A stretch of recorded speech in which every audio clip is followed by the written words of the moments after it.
চর আলাতুলি ইউনিয়নের এই যে পুরো চর তো ডুবে গেছে, আপনাদেরকে তো আমি দেখাচ্ছি ভিডিওর মাধ্যমে। তো এক বাড়ি ডুবা চাচার সঙ্গে আমি একটু আলাপ করব, আপনারা একটু শুনবেন। চাচা, কি অবস্থা, কেমন আছেন? ডুবে আছি। ডুবে তো গেছেন, তো কেমন আছেন? ভালো নাই ভাই। ভালো নাই? না। জীবনযাপন কেমন চলছে? জীবন খাইতে পাই না কিছু। খাইতে পারছেন না? না। বাড়ির ভিতরে কি পানি? ওই এতক্ষণ পানি আছে এখনো। ও আল্লাহ। রান্না বান্না করে খান কোথায়? রান্না সকালে খাইছি, এখনো খাইনি খো। এখনো খাননি? না। থাকেন কোথায়? ওই ছোট আগা বাড়তে থাকি যে এত বলতে তো গরু মানুষ ওখানে থাকি যে আমরা মানুষের বাড়িতে থাকে? মানুষের বাড়তে। মানে ওইদিকে যে বাড়িগুলো আচ্ছা ওই ডাঙা ওগুলো ডাঙ্গা আছে, ওই বাড়িগুলোতে থাকেন? ওখানে পানি তখন পানিতে প্রকৃত ওখানে শুয়ে থাকি। ও আচ্ছা। এই গ্রামটা কি পুরোটাই ডুবে গেছে? পুরো ডুবে গেছে। আপনার বাড়ি এটাই নাকি? আমার বাড়ি এটাই। ও, তো আপনাদেরকে আমি এই চাচার বাড়ি একটু দেখার ব্যবস্থা করছি, আপনারা আমার সঙ্গে আসেন। এটা কি চাচি নাকি? আমরা চাচির সঙ্গে একটু কথা বলার চেষ্টা করছি। ভাই এদিকে এসো তো। তাহলে কেমন আছেন? খুব ভালো নাই ধান। এটা কি আপনার বাড়ি? জি, বাড়তে রান্না বাড়া কিছু করতে পারি না, একবেলা বাড়তে পানি আন্ধে একবার বেলা কোনটি খাচ্ছি কোনটি খাইতে পাই না, একবেলা না খেয়ে একবেলা খাতে পারছি। থাকছেন কোন জায়গায়? থাকছে তো ওই যে ইয়াতে আপনি এখন পিজি চিকমিকি টাইঙ্গা থাকছি। তো আপনারা তো দেখছেন এই অসহায় ফ্যামিলির সঙ্গে আমি কথা বলছি। এই ফ্যামিলি মানে ডুবে গেছে, ডুবেছে তো পুরো গ্রামটাই ডুবে গেছে। আপনাদেরকে তো আমি ভিডিওর মাধ্যমে দেখানোর চেষ্টা করছি, কিন্তু এই ফ্যামিলিটা এত অসহায় ফ্যামিলি যে বলার শেষ নাই। আপনারা এই ভিডিওটা বেশি বেশি করে শেয়ার করে দিবেন, যেন সারা বাংলাদেশের মানুষ দেখতে পারে এই বানভাসা মানুষকে। আর এই জায়গাতে যেন ত্রাণ নিয়ে আসা হয়, সবাই যেন সহযোগিতা করতে আসে এই জায়গাতে। তো আমি এই যে আরেক খালার সঙ্গে কথা বলার চেষ্টা করছি। খালা কেমন আছেন? আছি আলহামদুলিল্লাহ, আল্লাহ যে হালে রাখা আছে বাবা সেখানে ভালো আছি, আল্লাহ যেভাবে থাই আলহামদুলিল্লাহ, আল্লাহর কাছে শুকরিয়া আদায় করতে হবে। আপনার বাড়ি কোনটা? আমার বাড়ি এটাই।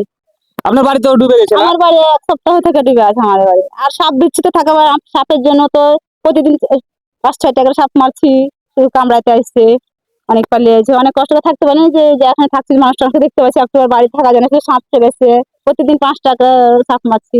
গরু বাছুর সব তো আপনার ক্ষতিগ্রস্ত থাকতে হয়, পানিতে একদম গরু বাঁধা আছে, এখন ধান টান বুঝতে পারছি। দ্রব্য আপনার তো রান্না করে খেতে পাই না। আমরা তো আপনাদের জন্য এই ভিডিওগুলো মানে করার চেষ্টা করছি। আপনারা অবশ্যই এই জায়গাতে ত্রাণ নিয়ে আসার চেষ্টা করবেন। আর এখানে দেখতে পাচ্ছেন বাড়িঘর সব মানে ডুবে গেছে। এই জায়গাতে ওষুধ পানি ডাক্তার মাক্তার কিছুই নাই, ঠিক আছে? আপনারা ওষুধ পানি এখানে নিয়ে আসার একটু চেষ্টা করবেন।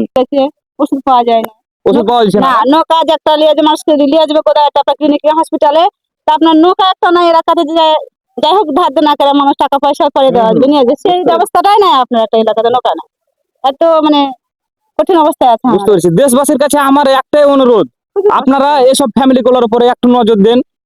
আপনাদের কাছে আমার এই ভিডিওটা পৌঁছার সাথে সাথে আপনারা অবশ্যই এই জায়গাতে আসার একটু চেষ্টা করবেন। এখানকার মানুষ প্রচুর অসহায়ের ভিতরে পড়ে গেছে, প্রচুর সমস্যার ভিতরে। দেখেন কত পানি, দেখেন অনেক পানি, দেখেন কত পানি। তাহলে বাড়ির ভিতরে কিভাবে থাকবে দেখেন। একটু আমরা দেখানোর চেষ্টা করছি, ঢুকছি আমরা, দেখেন।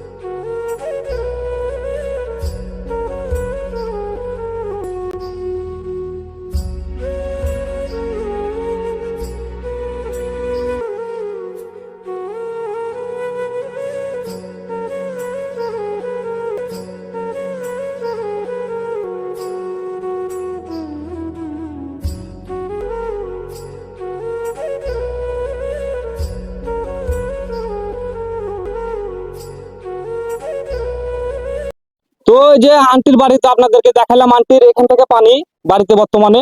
আন্টি থাকে এই যে এই জায়গাটাতে, এই যে এই জায়গাটা এখন বর্তমানে ডাঙ্গা আছে, মানে এই জায়গাটাতে এখন বর্তমানে পানি নাই।